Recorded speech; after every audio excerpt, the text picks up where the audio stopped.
哎呦，又见面了！正在看这部视频的观众朋友，大家好，我是 Ryan。最近有网友私信留言问我 ，Proton S90跟 Innova Zenith 该如何选择？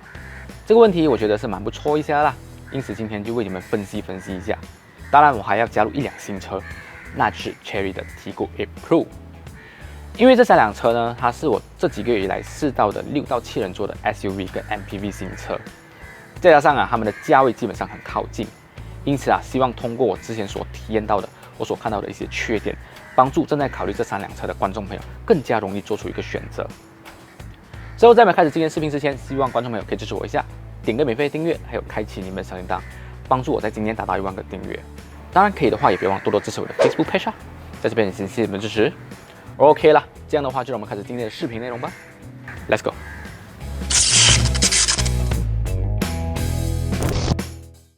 在没有正式讲这3辆车之前，我要做2点的声明。第一点就是，我相信肯定会有观众朋友在下面留言跟我讲，两辆 SUV 一辆 MPV 都不同的 category， 你要讲去做 compare 呢？要知道，在马来西亚买家他是不会管你是 SUV 还是 MPV， 他只知道我有这样子的 budget， 我要在这个 budget 之内买到我想要的东西。至于它是 SUV、MPV， 基本上是 don't care 的。所以今天我们就是以一个买家为出发点做分析，而至于第2点的话，就是配置还有驾驶体验。因为这3辆车呢，我之前是有做过了比较完整的配置介绍跟驾驶体验的介绍，因此想要了解这部分的观众朋友，你们也可以参考我之前所做过的视频啊。不过在这边先讲个题外话啦，对于这3辆车它的外观，我个人是会比较喜欢 Proton S90它的车头设计。因为 Proton S90的车头设计呢，就给到的感觉是比较有 luxury 的氛围感，而且是不会张扬的 luxury 的氛围感。但是车尾设计我是比较喜欢 Innova Zenith 的车尾设计啦，就比较有它的个人风格。至于 interior 来讲的话，我个人是会比较喜欢 Proton S90的 interior design 啦。首先就是 Proton S90它的 interior design， 它的 luxury 的氛围感会比较明显，再加上它的配色是我比较喜欢的。就是那个黑配银的配色，整体来讲看起来比较舒服。而 Innova Zenith 的 Interior Design， 我觉得都有待加强啦。而 Tiggo 8 Pro 的 Interior Design， 只可以讲我不太喜欢那个 Brown Color 的 Interior Design， 因为看起来就有一种安哥的感觉啦。不过外观跟 Interior Design 这一点，我是觉得见仁见智啦，因为每个人的审美观都不同嘛，是不是？但是有一点我要强调就是Tiggo 8 Pro 它的尾盖在关闭的时候，它就不像 Innova Zenith 跟 Proton S90 会有那种磁吸的关闭方式，就是缓缓的把它关起来。Tiggo 8 Pro 是整个嘣这样子的尾盖在关闭的时候，我就觉得给到我的体验就有点不够细腻啊。关于外观还有内饰，我个人看法的分享就到这边啦。现在呢，就让我们开始今天的内容。首先，车内空间表现来讲，Fresh 版本的 Proton S90 它是一个6人座的 SUV 车嘛。它的车身轴距是2805 mm。对于这辆车来讲，如果是说要载6个成年人，我是觉得它是 OK 的，因为它第3排的膝部空间，我觉得是蛮宽广、蛮充足的。但是这辆车它是有3个缺点，在于这个车内空间表现。首先第一点就是，如果是说从中排的走道要去第3排，它的地台那边会有个 gap， 没有注意到的话，就容易被那个地台的 gap 给绊倒，要不然就是头会敲到那个车顶。这是第一个问题。第2个问题就是它的中排的椅子，它是不可以完全倾倒的，它只可以做一段的斜度。如果是说从中间的门要上到第3排的话，那个空间上去的空间就比较狭小，上下会比较辛苦。从这个门去到第3排的位置。再来第3个问题就是，因为 Proton S90 它是一个 SUV 车嘛，它的左右的压迫感，我个人觉得会比较明显所以这个就是 Proton S90 它的车内空间表现。至于 Tiggo 8 Pro， 虽然讲是一个7人座的 SUV 车，可是它的车身轴距是只有2710 mm， 这样子的话造成了什么问题？这个问题就造成了它的第3排的空间非常的小。那天我就带了一个163 cm 的小姐姐去体验这个 Tiggo 8 Pro 它的第3排的后座，她给到我第一个反应就是，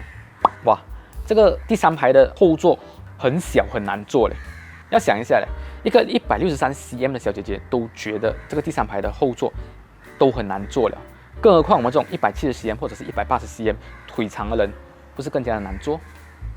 再来就是 Tiggo 8 Pro 上下第3排的位置，那个空间非常的有限，你只可以从右手边中间的门上到第3排的位置，而且它上的位置那个空间非常的小一下。那天我在拍这辆车的时候，就是还没有正式试驾的时候，在拍这辆车的时候，我有发现到对这辆车有兴趣的买家，就试到要上这个第3排位置的时候，他们也讲哇，这个第3排位置很难上。因此，我觉得这个问题是这辆车的一个比较严重的缺点。再来就是它跟 Proton S90有一个共同的问题，就是因为都是 SUV 的关系，它左右的压迫感会比较明显，它的空间感会给到你有那种太大的空间感。当然，如果是说 Tiggo 8 Pro 作为一个5人座的 SUV 车来讲的话，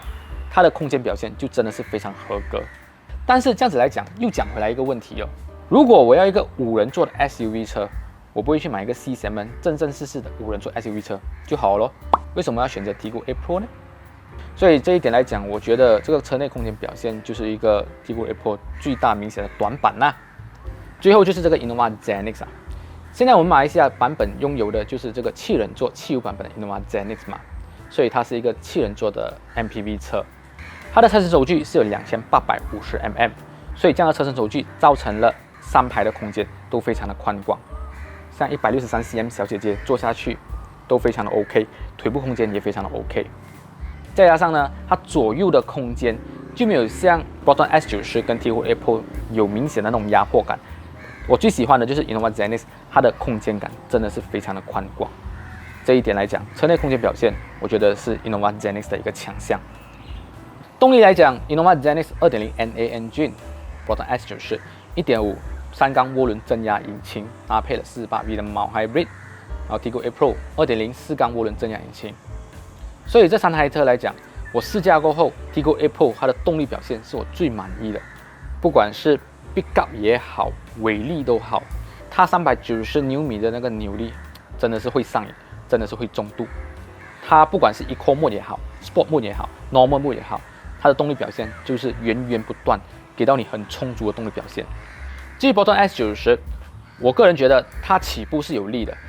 但是到了140 km 过后，它的那个提速感就没有这么明显，你就会觉得这辆车好像很难提速这样子。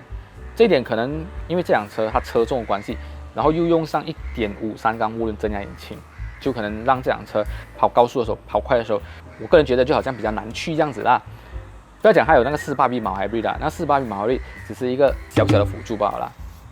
至于 Innova Zenix。Innova Zenix 的动力感觉只可以讲，它是一辆顺驾的车 ，pickup 没有力，你要跑快，提速感也没有这么明显，只能讲这是一辆顺驾的车。所以这3辆车来讲，动力表现最让我满意的就是这个 Tiggo 8 Pro 啦，那个感觉真的是，一个字爽。来到最后就是这个驾驶体验啦，这个驾驶体验我个人的定义就是哪一辆车驾起来的时候会感觉到比较有 confidence。这一点就得要去看他们的避震设定了。这个 Tiggo 8 Pro 它的避震设定是采用了前轮 McPherson， 后尾是 Multilink 的避震设定嘛。然后这个 Proton S90也是跟这个 Tiggo 8 Pro 一样，前轮采用了 McPherson， 后尾是 Multilink 的避震设定。然后这个 Innova Zenix 呢，它是采用了前轮 McPherson， 后尾 Torsion Beam 加上 TNGA 的底盘设定。